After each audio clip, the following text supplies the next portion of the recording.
குடியரசுத் தலைவர் தேர்தலில் எதிர்க்கட்சிகள் வியூகத்தை பாஜக சுக்குநூறாக்கி இருக்கிறது. இந்த நிலையில் குடியரசுத் தலைவர் தேர்தல் நடப்பது எப்படி, பாஜகவுக்கு உத்தரப்பிரதேசம் பட்டு கம்பளம் விரித்திருப்பது எப்படி என்பதை அலசும் ஒரு செய்தி தொகுப்பை தற்போது பார்க்கலாம். குடியரசுத் தலைவர் ராம்நாத் கோவிந்தின் பதவிக்காலம் வரும் ஜூலை 24ஆம் தேதியுடன் நிறைவடைகிறது.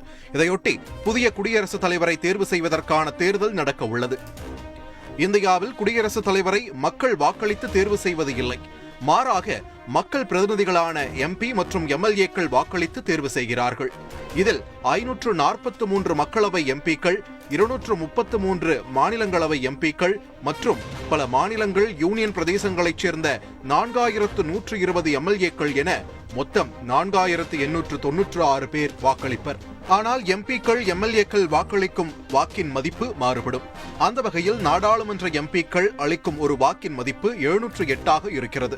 மறுபுறம் எம்எல்ஏக்கள் அளிக்கும் வாக்கின் மதிப்பு அவர்களுடைய மாநிலத்தில் கடந்த 1971ஆம் ஆண்டு இருந்த மக்கள் தொகையின் அடிப்படையில் நிர்ணயம் செய்யப்படுவதால் அது மாறுபடும்.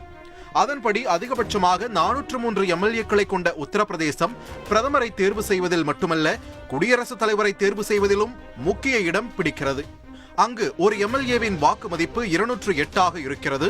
இதற்கு அடுத்தபடியாக அதிக எம்எல்ஏக்கள் வாக்கு மதிப்பை கொண்ட மகாராஷ்டிரா, மேற்கு வங்கம், பீகார், தமிழகத்தில் ஒரு எம்எல்ஏவின் வாக்கு மதிப்பு முறையே 175, 151, 173 மற்றும் 176 இருக்கிறது. குறைந்தபட்சமாக சிக்கிமில் ஒரு எம்எல்ஏவின் வாக்கு மதிப்பு வெறும் 7 இருக்கிறது. நாடாளுமன்ற எம்பிக்களின் வாக்கு மதிப்பு 5,49,408 எம்எல்ஏக்களின் வாக்கு மதிப்பு 5,49,495 உள்ளது.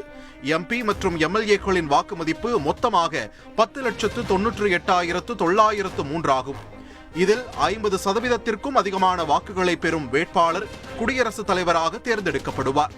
இந்த சூழலில் உத்தரப்பிரதேசம், உத்தரகாண்ட், பஞ்சாப், மணிப்பூர், கோவா ஆகிய மாநிலங்களில் தேர்தல் நடந்தது.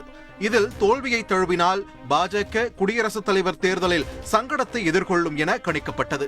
மறுபுறம் மத்திய அரசுக்கு நெருக்கடியை கொடுக்கும் வகையில் பொதுவான தலைவரை குடியரசுத் தலைவராக்க எதிர்க்கட்சிகளும் பணிகளை தொடங்கின. ஆனால் தேர்தல் முடிவோ பாஜகவுக்கு சாதகமாக அமைந்துள்ளது. ஏற்கனவே ஆட்சி செய்த 4 மாநிலங்களிலும் ஆட்சிக்கு திரும்பியுள்ள பாஜக எதிர்க்கட்சியின் வியூகத்தை உடைத்திருக்கிறது. பாஜக கூட்டணிக்கு நாடாளுமன்றத்தில் 447 எம்பிக்கள் உள்ளனர். மீண்டும் எம்எல்ஏக்கள் வாக்கு மதிப்பு அதிகம் கொண்ட உத்தரப்பிரதேசத்தில் பாஜக கூட்டணி அதிக இடங்களை பிடித்துள்ளது. கடந்த குடியரசுத் தலைவர் தேர்தலில் பாஜகவுக்கு ஆதரவாக இருந்த சிவசேனா எதிர்க்கட்சிகள் கூட்டணியில் உள்ளது. தமிழகத்தில் அதிமுகவின் எம்எல்ஏக்கள் பலம் குறைந்துள்ளது. ஆனால் மேற்கு வங்கத்தில் பாஜகவின் பலம் 70 எம்எல்ஏக்களாக அதிகரித்துள்ளது. இதனால் குடியரசுத் தலைவர் தேர்தலில் பாஜக நிறுத்தும் வேட்பாளர் வெற்றி பெற அதிக வாய்ப்பு உள்ளது என்றே அரசியல் பார்வையாளர்கள் தெரிவிக்கின்றனர்.